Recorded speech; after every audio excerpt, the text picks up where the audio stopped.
I'm Marcus Appleton. I'm from the Worshipful Company of Cooks of London, and I'm here as one of the judges in this year's competition. The Worshipful Company of Cooks of London are one of the sponsors, and therefore we felt, and I felt, we should be involved within the National Association of Care Caterers Care Chef of the Year, and therefore I was asked to judge, and I'm looking after sustainability and work practices and waste.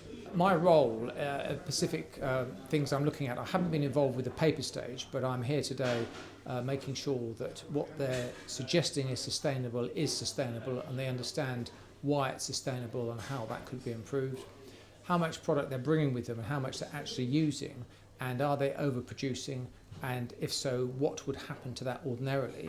And unfortunately, if it's waste, then I would not mark them as highly as I would have done if they used all the products, because ideally everything should be used, or you're basically not going to have a very good bottom line in your care home because you're overproducing food.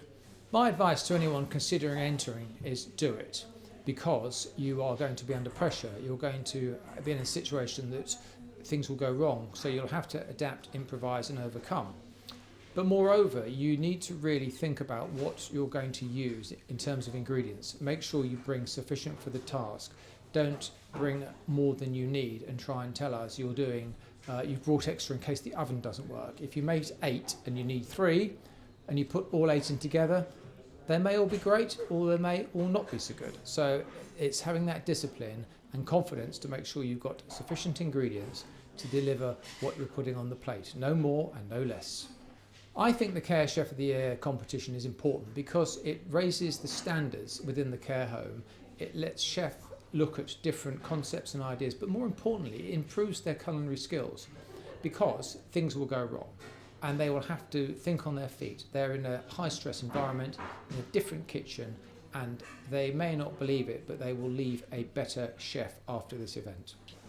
In terms of the skills that are needed within the sector, whilst I'm not a chef, my father is in a care home, and it's important, I think, for the residents to have a wide range of food. They've all got different tastes, they've all got different habits, and as a chef I would suggest you need the basic skills that you can then use to adapt a dish, to make a dish slightly different, whether it be flavour, texture, appearance.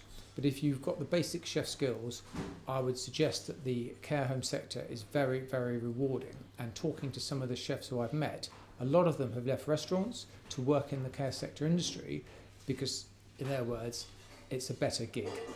The Worshipful Company of Cooks of London sponsors several competitions, and what we're trying to do is to spread our sponsorship. For example, within the Care Chef of the Year, that's the care sector. We also sponsor the National Health Service Chef of the Year. We're involved with the school meals competition. We're involved with our armed forces, and we're trying to make sure that we face the public, and it's the wider public sector we're trying to support, as opposed to a very niche market, and therefore this effectively ticks many boxes. You've got small independent care homes entering, and you've got larger companies entering. But at the end of the day, it's about providing a service for people in need, of which these chefs do for the residents.